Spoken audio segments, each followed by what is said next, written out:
Bismillahirrahmanirrahim.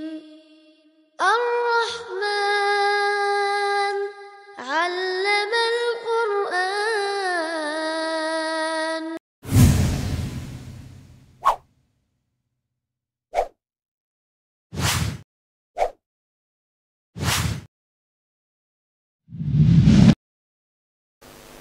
Ustadz, ana berhijrah tapi ana masih merokok.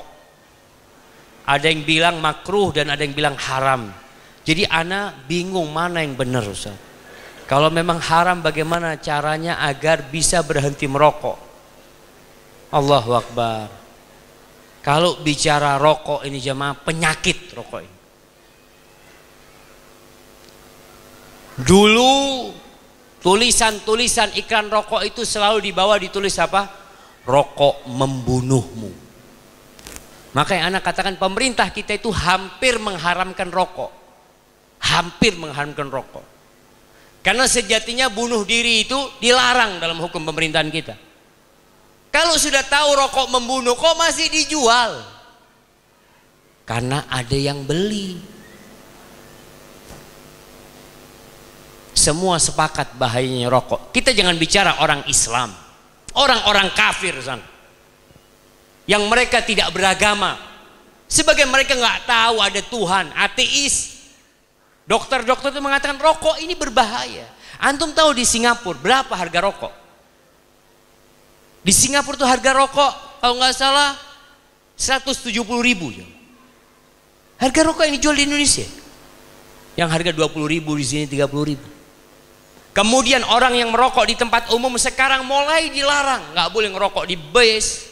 Nggak boleh ngerokok di kereta, di pesawat, sampai dikasih gambar tuh. Pesawat ini bebas asap rokok. Kenapa? Karena nggak bermanfaat, ganggu orang rokok itu. Kemudian sekarang mulai polisi sudah ada larangan merokok sambil berkendaraan. Iya kan? Mulai. Artinya memang ini harus dihilangkan jemaah. Rumah sakit paru-paru itu tempatnya para perokok, tapi iklannya rokok gagah-gagah untuk jamaah. Antum lihat kalau iklan rokok, petinju, pegulat, loncat dari gunung, bohong semuanya itu hoax itu.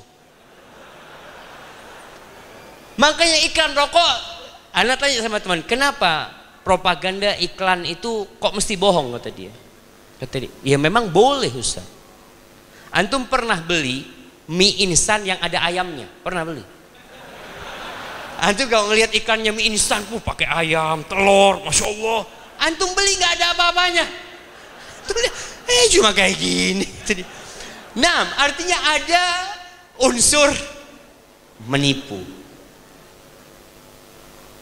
Maka kalau bicara rokok, sudahlah tinggalkan. Nggak ada gunanya. Dalam Islam itu ada sebuah kaidah. Karena ada orang yang marah ketika dikatakan rokok haram. Memang tadi sebagian ulama mengharamkan dan lebih condong kepada yang mengharamkan. Sebagian mengatakan makruh. Dan antum lihat, sebagian mengatakan, Ustaz tolong tunjukkan dalam Al-Quranul Karim mana ayat tentang rokok. Waduh, susah ini kalau dapat orang pinter kayak gini. Tolong tunjukkan di Al-Quran kalau beras itu halal. Mana ada beras dalam Al-Quran? Tunjukkan. Nggak ada beras dalam Al-Quran Karim. Sebagaimana tidak ada rokok dalam Al-Quran Karim. Karena Rasul SAW tidak pernah makan beras selama hidupnya. Nggak ada beras di Madinah, nggak ada beras di Mekah. Tapi Islam datang untuk alam semesta ini. Ada kaidah-kaidah umum yang disebutkan dalam Al-Quran Karim. Nabi datang yuhillu lahumut thayyibat wa yuharrimu alaihimul khaba'ith. Menghalalkan yang baik-baik, baik halal. Dan mengharamkan yang buruk-buruk. Sampai dikatakan yang buruk itu adalah yang membahayakan. Semua yang membahayakan itu haram. Dan ada sebuah kaidah. Sabda Nabi SAW, la darara wa la dirar. Tidak boleh kita membahayakan diri sendiri dan kita tidak boleh membahayakan orang lain. Gak boleh. Rokok itu membahayakan diri sendiri apa tidak? Membahayakan. Membahayakan orang lain tidak? Membahayakan. Makanya kalau ada orang mengatakan rokok tapi Ustadz masih ada manfaatnya. Oh iya. Adakah bapak yang habis makan ngerokok sama anaknya, sama istrinya, anaknya dikasih ini baik ini, cos, anak bagus, coba. Anaknya suruh, nggak ada, bapak jangan ngerokok. Bapaknya ngomong sama anaknya jangan ngerokok. Ngomong sama istrinya jangan ngerokok.